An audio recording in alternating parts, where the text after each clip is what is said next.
Dans les titres de ce journal, plus de 1300 détenus se sont évadés de la prison de Béni en République démocratique du Congo. Ils se sont enfuis à la suite d'une attaque revendiquée par le groupe État islamique. En Côte d'Ivoire, la mission de la CEDEAO a appelé les acteurs politiques à la retenue.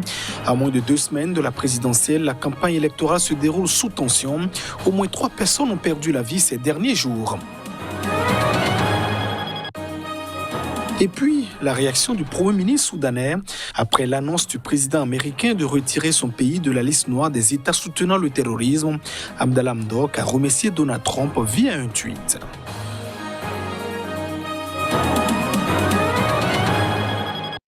Voilà pour le sommaire de ce journal. Bienvenue dans cette édition. Cette évasion spectaculaire en République démocratique du Congo.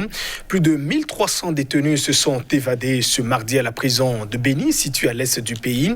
C'est à la suite d'une attaque attribuée au groupe armé des ADF, revendiquée par le groupe État islamique. Reportage.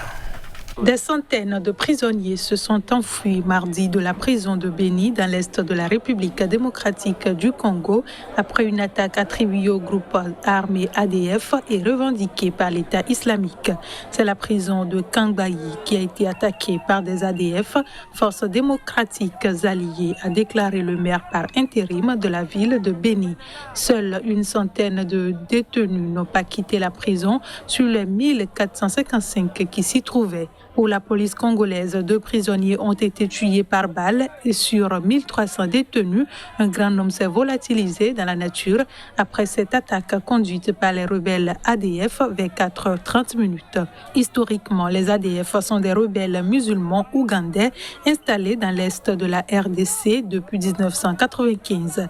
Ils sont accusés du massacre de plus d'1 millier de civils dans la région de Béni depuis octobre 2014. Le groupe État islamique a revendiqué le raid contre la prison de Kangbayi en République démocratique du Congo qui a conduit à la libération des centaines de prisonniers, ont indiqué les experts du site Intelligence Group.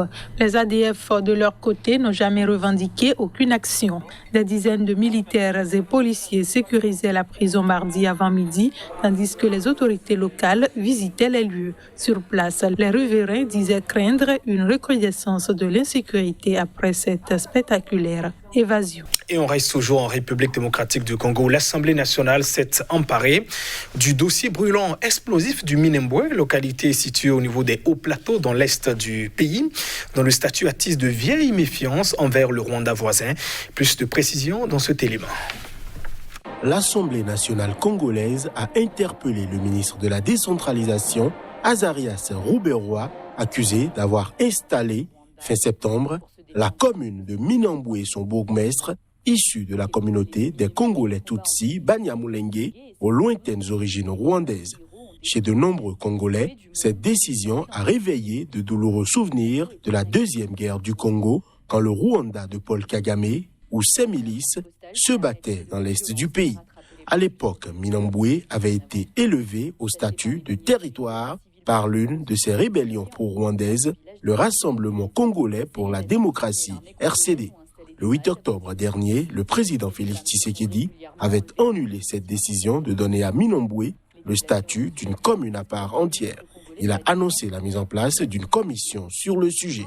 Interpellé par l'Assemblée, le ministre Rouberois, lui-même, Banyamulenge, s'est défendu en affirmant que c'est le gouverneur de province qui a procédé à l'installation de la commune et son maire. Ancien responsable de la rébellion RCD, Rouberois s'est donné 48 heures pour répondre à toutes les interpellations, parfois vives, des députés. La commune de Minembwe a été créée sur base de mensonges, a estimé le député Ami Matobe, élu de Fizi, dans la région de Minembwe.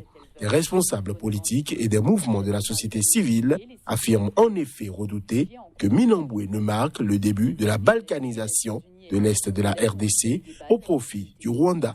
Dans une déclaration, les évêques catholiques ont exhorté ce lundi à résister pacifiquement à la balkanisation de la RDC, au dépeuplement et à l'occupation des terres. En Guinée-Conakry, l'opposant Cellou Dalein Diallo a revendiqué devant ses partisans enthousiastes sa victoire dès le premier tour de l'élection présidentielle qui s'est tenue dimanche dernier. Il a fait sans attendre la proclamation des résultats officiels venant, faisant craindre des incidents après un scrutin qui s'est donc déroulé sous tension. Écoutons-le. Mes chers compatriotes, malgré les anomalies qui ont entaché le bon déroulement du scrutin du 18 octobre, et au vu des résultats sortis des urnes, je sors victorieux de cette élection dès le premier tour.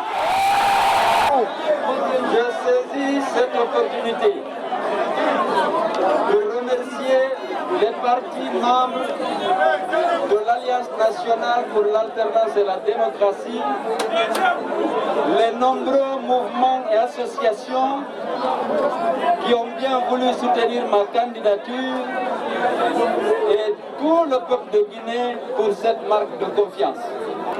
J'invite tous mes compatriotes épris de paix et de justice à rester vigilants et mobilisés pour défendre cette victoire de la démocratie. Je vous remercie. Et après donc ces propos de l'opposant Cellou Dalein Diallo, la CENI a donc mis en garde et elle a donc rappelé qu'elle était donc la seule institution habilitée à proclamer les résultats et a donc mis en garde les différents candidats. Détail dans cet élément. À Conakry, la capitale guinéenne, les partisans de l'opposant Cellou Dalein Diallo célèbrent sa victoire autoproclamée. Cette déclaration a déclenché des scènes de liesse dans les banlieues populaires de Conakry où les forces de l'ordre ont fait usage de gaz lacrymogène pour disperser les partisans du principal opposant qui avait promis de ne pas se laisser voler la victoire. Moi, je pense que la CENI ne fera que publier les résultats sortis des urnes. Et la CENI n'aura pas d'autre choix que publier les résultats sortis des urnes. Et les résultats sortis des urnes donnent Mamadou Cellou Dalein Diallo victorieux comme il vient de l'annoncer tout de suite. En ce qui concerne la Commission électorale nationale indépendante CENI, elle a affirmé qu'aucun résultat provisoire du premier tour des élections présidentielles du 18 octobre n'a pour l'instant été officiellement proclamé. Je voudrais donc rassurer le peuple de Guinée qui a voté dans le calme, dans la paix, sans violence, qu'aucun résultat provisoire pour le moment n'a été proclamé et que la Commission électorale nationale indépendante est la seule institution habilitée à proclamer les résultats provisoires. Et cette proclamation qui doit se faire dans un délai maximum de 72 heures à compter de la réception du dernier procès verbal des commissions administratives de centralisation des votes. Et donc, c'est l'assurance que je voudrais donner au peuple de Guinée que la Commission électorale nationale indépendante est en train de prendre toutes les mesures pour le respect scrupuleux du délai légal prévu dans le code électoral révisé. Le parti du président sortant Alpha Condé a lui aussi condamné cette proclamation et appelé ses partisans au calme dans l'attente des résultats officiels. Un second tour, s'il doit avoir lieu, est programmé pour le 24 novembre prochain. Et à 2 semaines des élections présidentielles en Côte d'Ivoire, la situation est toujours sous tension à Abidjan, ainsi que dans plusieurs localités du pays. La délégation de la CEDEAO a achevé sa mission ce lundi, une mission de 2 jours. Lors de sa déclaration finale, la délégation de la Communauté économique des États de l'Afrique de l'Ouest a donc appelé les différentes parties à la retenue.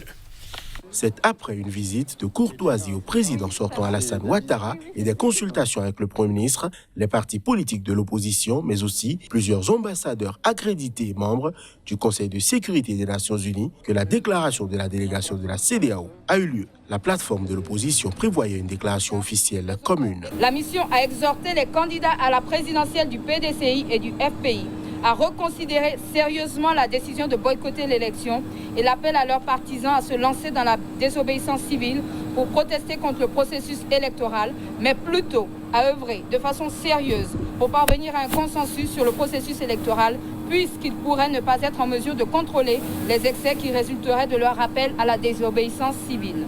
À Abidjan, des échauffourées ont eu lieu entre les forces de l'ordre et des étudiants en grève qui manifestaient à l'appel du puissant syndicat FESI pour protester contre des frais scolaires et universitaires. Les étudiants ont incendié un bus et 2 voitures dans le quartier de Riviera 2. Des incidents ont aussi eu lieu à Dabou, Divo, Bonoua et à Yamoussoukro, selon des témoins et une source sécuritaire. Personnellement, je ne vois pas de raison d'abord avec ce qui se passe dans le pays. Si c'est tel qu'on le voit, il ne peut pas avoir de raison le 31 octobre. Il serait mieux que les dirigeants politiques s'asseyent ensemble, ils discutent et trouvent une solution pour le peuple. Ils doivent d'abord penser à l'intérêt des Ivoiriens que nous sommes, du peuple qui souffre depuis plus de 10 ans. On a vu le schéma en 2010, ce que ça a apporté. Les traces sont encore là. Certains ont perdu l'emploi, d'autres ont été tués. Pensons à ces familles-là et que ces dirigeants s'entendent pour que la Côte d'Ivoire fasse du bon la paix. Les craintes de violence sont grandes pour la présidentielle du 31 octobre, 10 ans après la crise post-électorale de 2010-2011, qui avait fait 3000 morts et qui était survenue après une décennie de tension. Le Premier ministre soudanais Abdallah Hamdok a remercié sur Twitter le président américain Donald Trump d'avoir annoncé être prêt à retirer son pays de la liste noire des États soutenant le terrorisme. Donald Trump a également évoqué un accord avec le Soudan sur l'indemnisation des familles des victimes américaines d'attentats perpétrés en 1998 en Afrique. Donald Trump a évoqué lundi un accord avec le Soudan sur l'indemnisation des familles des victimes américaines d'attentats perpétrés en 1998 en Afrique et s'est dit prêt à retirer ce pays de la liste noire des États soutenant le terrorisme. Le président américain a tweeté qu'une fois que le gouvernement du Soudan aurait payé 335 millions de dollars aux victimes américaines du terrorisme et à leurs familles, comme annoncé, il retirerait le pays de la liste des États soutenant le terrorisme. Annonce saluée par le Premier ministre Abdallah Hamdok. Le Premier ministre qui avait accusé le 11 octobre les États-Unis de mettre en danger le chemin vers la démocratie en maintenant son pays sur la liste noire. Khartoum assure depuis le mois dernier avoir réuni le montant des indemnités pour les familles des victimes des attentats d'Al-Qaïda en 1998 contre les ambassades des États-Unis au Kenya et en Tanzanie, qui avaient fait plus de 200 morts. Le Soudan est depuis 1993 sur la liste américaine des États soutenant le terrorisme, synonyme de sanctions économiques et entraves aux investissements. Le chef de la diplomatie américaine, Mike Pompeo, avait évoqué en septembre un plan prévoyant le versement sur un compte bloqué des indemnités soudanaises transférées aux plaignants seulement une fois que le Soudan aura été retiré de la liste noire, ce qui devait, selon lui, intervenir très probablement avant fin octobre. Parallèlement, Washington a multiplié les pressions pour que Khartoum normalise ses relations avec Israël avant l'élection présidentielle américaine du 3 novembre. Et c'est la fin de cette édition. Merci de votre attention. Au revoir.